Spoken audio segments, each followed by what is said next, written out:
It's time for a death battle! Rewritten.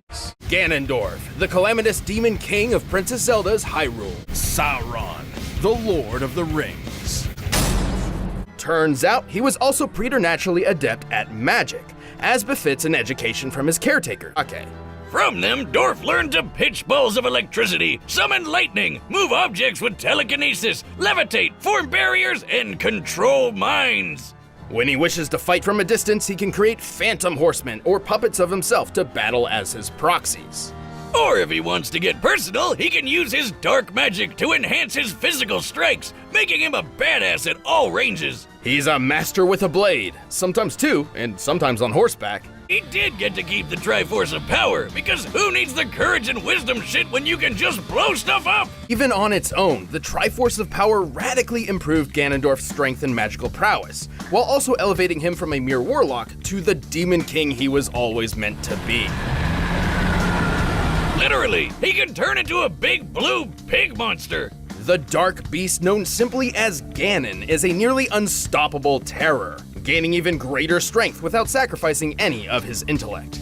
As a bacon wizard, he can obliterate foes with fireballs, turn invisible, teleport, summon darkness, and even distort the space around him. Despite all that power and even successfully ruling Hyrule for 7 years, so nothing holds Ganon back for long, and he's insanely tough to kill. In fact, thanks to his part of the Triforce, he's almost indestructible. While most weapons can technically harm him, it usually takes a holy weapon like the Master Sword or light arrows to put him down. He once survived being crushed within his own castle, which, based on its size and composition here, and accounting for the hollowed out interior, should weigh over 11,000 tons. Even better, he later withstood a different castle exploding around him. By measuring the size of the in-game castle model and assuming violent fragmentation, we can determine it was a blast worth almost 2 kilotons of TNT, a yield comparable to early atomic bombs. And even though holy weapons can bypass his defenses, he still survived being stabbed in the face with the Master Sword. You know, the literal blade of evil's bane. Or like when he was impaled through the chest by one of the sages after he was supposedly sealed away. He just yanked that shit right out and murdered the bastard that did it to him. He's powerful enough to punch shockwaves, tear up an island, and block out the sky with his magical malice. Plus, he can keep up with Link. He's even killed him in one timeline. And this fairy boy can dodge Beamos lasers. Which are literal lasers. They move in a straight line, burn instead of exploding, and according to the game's guidebook, are called lasers. So they should move at light speed. Based on the distance Link moved relative to this beam, we can estimate his own reaction speed to be about 11% the speed of light. Force of nature than anything else, able to create infernos, cause country-spanning earthquakes, and even absorb souls. And because he's a weird angel spirit man, he can morph his body around his own soul however he wants, or just shed it like clothing and fight as a ghost. He can morph far beyond that. He has appeared as something akin to both man and elf, attractive and devious. A werewolf, once thought to be the greatest wolf of all, and even a vampire. Many of his greatest accomplishments are not due to his powerful magics and weaponry, but his inhuman cunning. Sauron is nothing less than a master of manipulation. He loves to trick someone with illusions, shadow magic, or just by toying with their sad, predictable, pathetic human emotions. Like when he convinced Saruman to join the evil side, who was basically a super wizard specifically meant to lead the charge against Sauron. In some ways, Sauron is actually wiser than the master he served. Forged in the fires of Mount Doom using part of Sauron's own soul, the One Ring amplified his power and let him control the minds and actions of the other ring bearers. The 9 kings of men were especially vulnerable and saw themselves reduced to twisted wraiths bent to Sauron's whims. It wasn't any better for the less kingly humans, so much so that Sauron mind-controlled most of Numenor. We're talking about an island nation that could have had as many as 18 million people, and Sauron had them all at his creepy, pokey fingertips.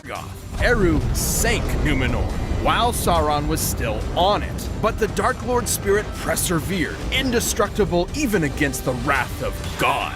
Sauron used the ring to build himself a new body. It may have cost a lot of power, but he took a biblical event to the face and went right back on to being evil. And yet, putting so much power into one object did have drawbacks.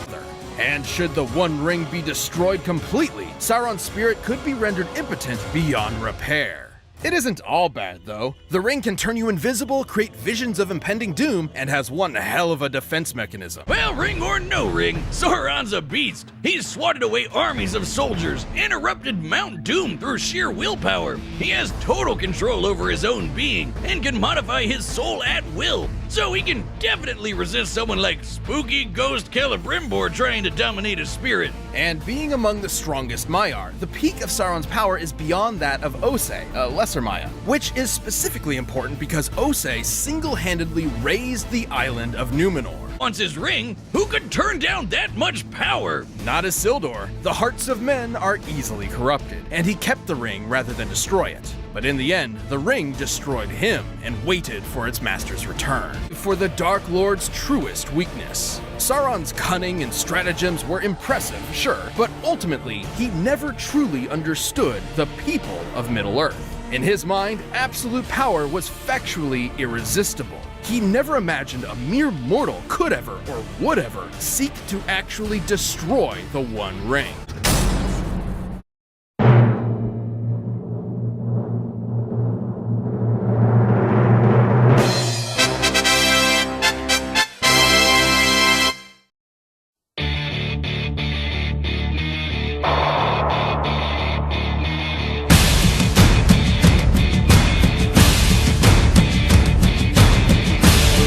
Are called lasers, so they should move at light speed.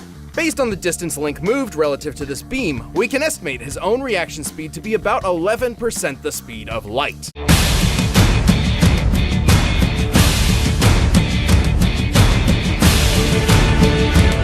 He's powerful enough to punch shockwaves, tear up an island. Eru sank Numenor, while Sauron was still on it. But the Dark Lord's spirit persevered, indestructible even against the wrath of God. Sauron used the ring to build himself a new body. It may have cost a lot of power, but he took a biblical event to the face and went right back on to being evil. Maiar, the peak of Sauron's power is beyond that of Osei, a lesser Maya, which is specifically important because Osei single-handedly razed the island of Numenor.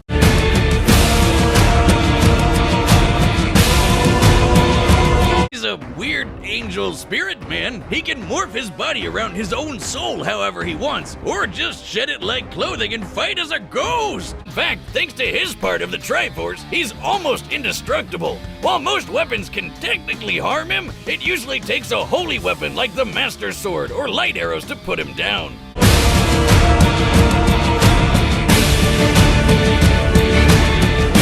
And even absorbs souls. Like how he could rip out his soul in a bunch of different ways. That's something Ganondorf never really had to guard against before.